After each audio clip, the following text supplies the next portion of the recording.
Assalamualaikum warahmatullahi wabarakatuh. My name is Najihah Binti Nadzri, and today I'm going to present about AP and lateral tibia fibula projection. Okay, here is the anatomy of AP and lateral. This is the AP view and this is the lateral view of the tibia fibula. Okay, before we move further, let's see for the image criteria first. And for the AP, if the condition internal or medial rotation, the evaluation will be head of fibula away from the tibia and base of fibula away from the talus. And if the condition external or lateral rotation, the evaluation will be fibula beneath the tibia and closing the medial mortis.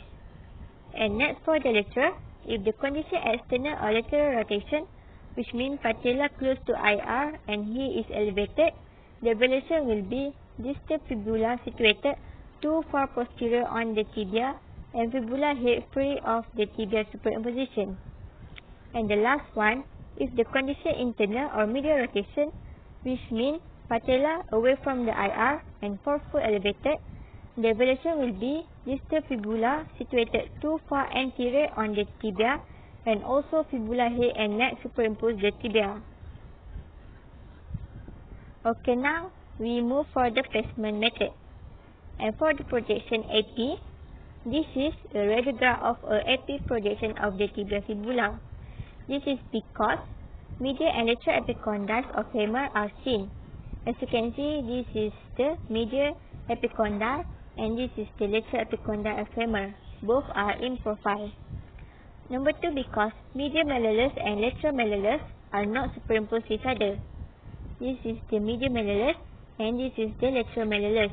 They are in profile.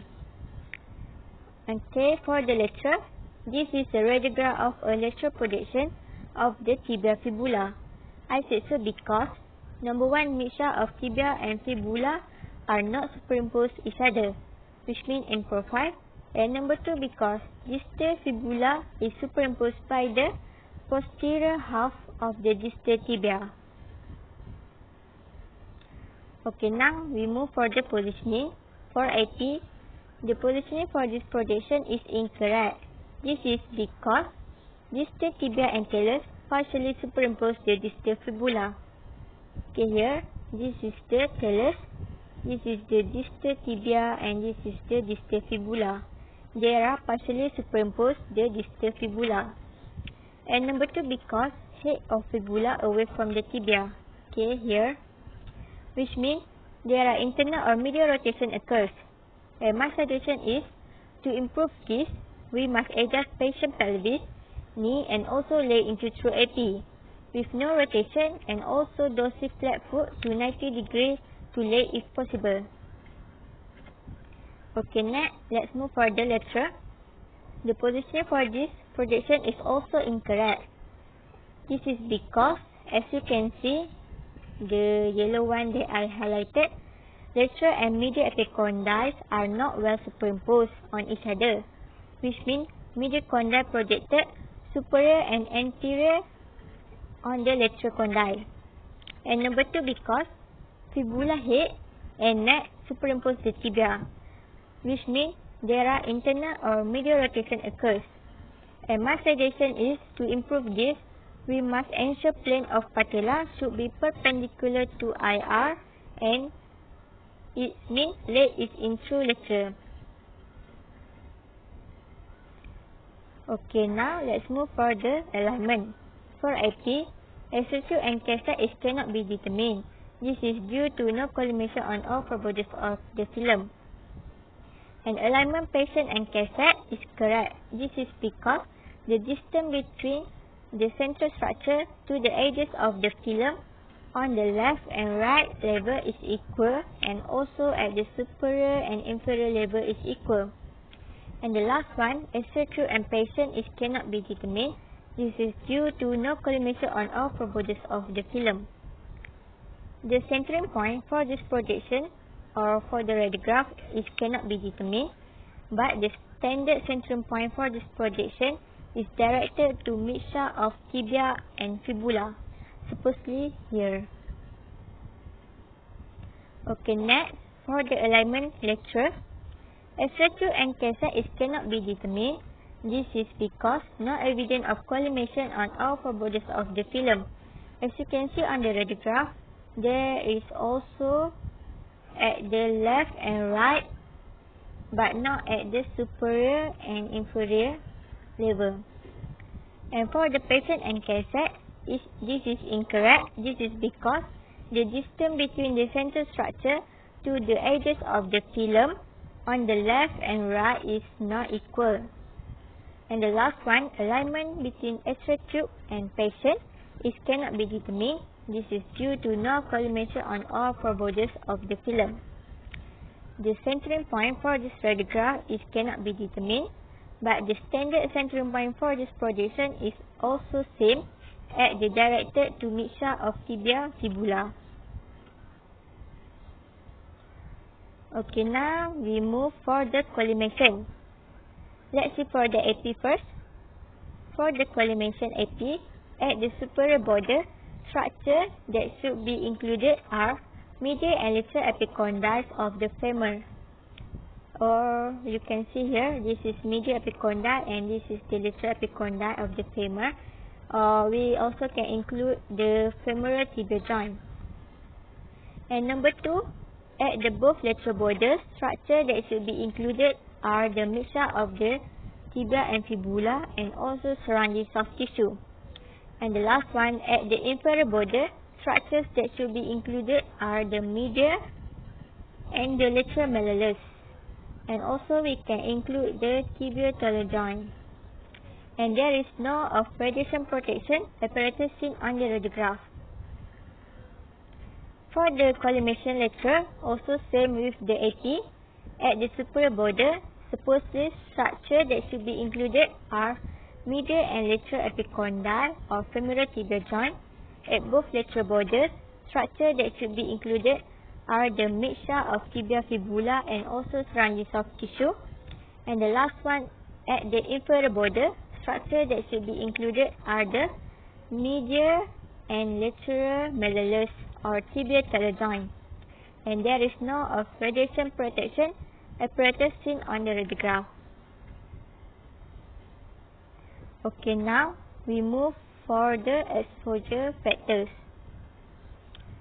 For AP, bony cortical outline, which means contrast, the thin structure of fibula can be seen, the yellow one that I highlighted, and the thick structure, which means BCO or proximal tibia, also can be seen.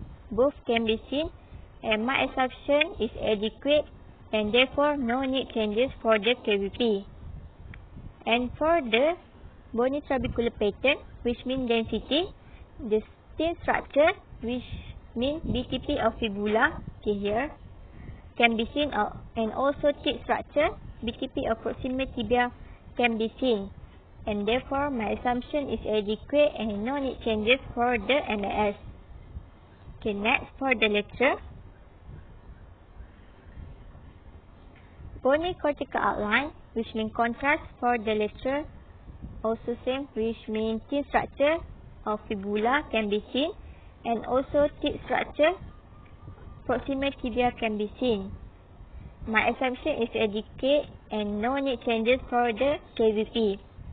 And the last one for the bony trabecular pattern, which means density, for the thin structure, fibula can be seen, and thick structure, proximal tibia can be seen also. And my assumption is adequate and no need changes for the MAS. Okay, now we are at the markers. And for both my radiograph, there is evidence of the left digital anatomical marker shown in the radiograph.